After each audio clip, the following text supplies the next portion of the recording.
सब बहन भाइयों हमारी हाथ जोड़कर राम राम, राधे राधे।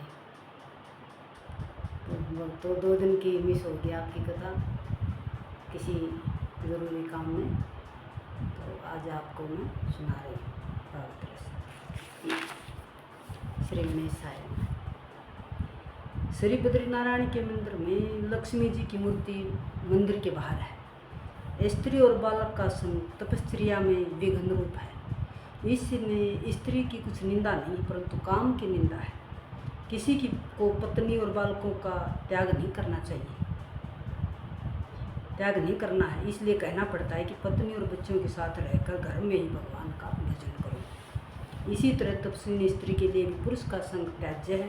विशालपुरी में जहाँ संत कुमार विराजते थे, वहाँ एक दिन नारद जी घूमते गए आ गए। वहाँ सनकादि ऋषियों के साथ नारद जी का मिलन हुआ। नारद जी का मुख उदास देखकर सनकादि ने उनसे उदासीनता का कारण पूछा कि आप चिंता में क्यों? कुतनुस्ति चिंता द्रोह, आप हरिदास हैं। श्री कृष्ण का दास कभी होवे नहीं उदास। वैष्णव तो सदा प्रश्न रहता है, जो चिंता न करे वही तो वैष्णव है। वैष्णव तो प्रभु का चिंतन करता है, फिर भी आप प्रश्न क्यों नहीं है? नारद जी ने कहा कि मेरा देश दुखी है। सत्य तप दया दान रहे नहीं है। मनुष्य बोलता कुछ और है और उसके मन में कुछ और ही होता है, वो करता भी कुछ और ही है।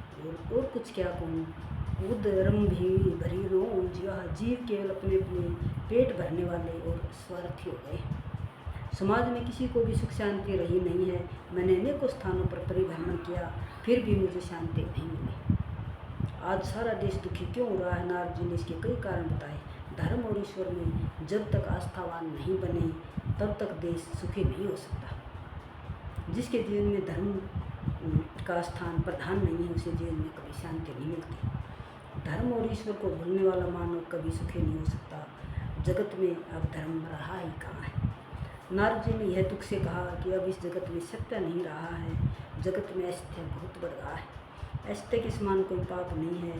उपनिषदों में कहा है कि असत्य भाषी को केवल न केवल पाप ही लगता है, अपितु उनके पुण्य का भी अक्षय होता है। यदि सच्चा आनंद पाने की इच्छा रखते हो तो सत्य में निष्ठा रखो। असत्य बोलने वाला व्यक्ति न तो कभी सुखी हुआ हो, न कभी होगा। मितभाषी बनोगे तो सत्यभाषी बन सकोगे। जगत में कहीं भी पवित्रता दिखाई नहीं देती। इस शरीर और वस्त्र जिस प्रकार साफ सुथरे रखते हैं, उसी प्रकार मन को भी पवित्र रखना चाहिए। मनुष्य कपड़ों को तो स्वच्छ रखता है, किंतु मन को स्वच्छ नहीं रखता है। मन को बिल्कुल पवित्र रखो, क्योंकि मन तो साथ साथ आएगा। जगत में कहीं भी नीति का दर्शन नहीं होता है। नीति और अनीति से बहुत कुछ धन संपत्ति जुटानी है, कुमार्ग में खर्च भी करनी है। कुटुंब सुख के उपरांत भी कोई सुख है या नहीं, इसका विचार भी मनुष्य करता नहीं है। वह तो यही सोचता है कि इस धन संपत्ति से तो मैं तो अपने कुटुंब को सुखी करूँगा। अपनी इंद्रियों का वह इतना तो दास बन जाता है कि उसे कोई पवित्र विचार आता ही नहीं।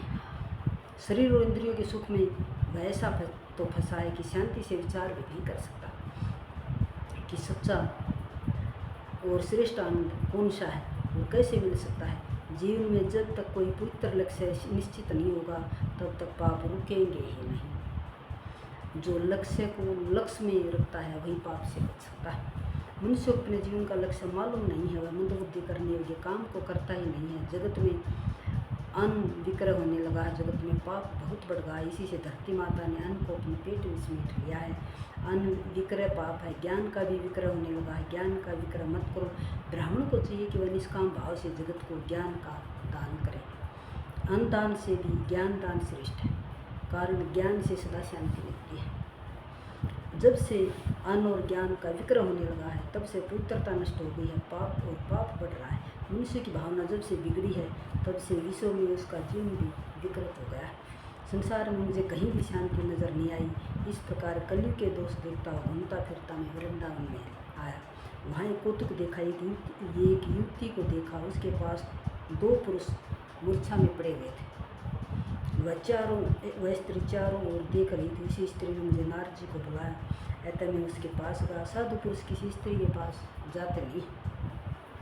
अतः नारद जी बिना बुलाए उस स्त्री के पास नहीं गए। इस युवती ने मुझसे कहा कि ठहरो, दूसरों के काम सिद्ध करोगे तो तुम साधु बनोगे। स्वर्ण से भी अधिक मूल्यवान समय को माने वह साधु है। जिस समय की कोई कीमत नहीं है वह अंतकाल में खूब पछताता है। किसी का एक भी एक्शन नहीं बिगड़ना चाहिए।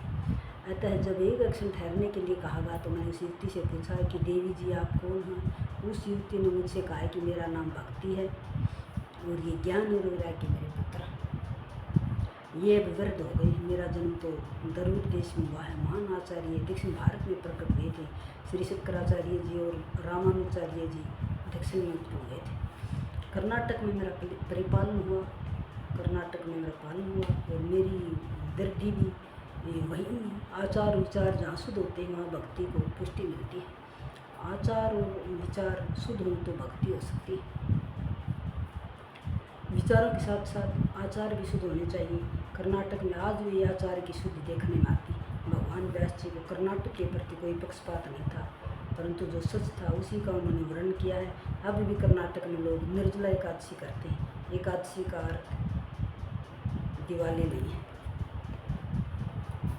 मेरी एक एक करके सभी इंद्रियां भगवान को अर्पण करनी है, ऐसी भावना से एकादशी का व्रत को। महाराष्ट्र में किसी स्थान पर मेरा सम्मान हुआ। महाराष्ट्र में कहीं कहीं भक्ति को सम्मान मिला है। पंढरपुर जैसे स्थल पर भक्ति का दर्शन होता। गुजरात में तो मैं जीर्ण हो गई। गुजरात में मैं अपने दोनों पुत्रों के साथ वृद्ध हुई।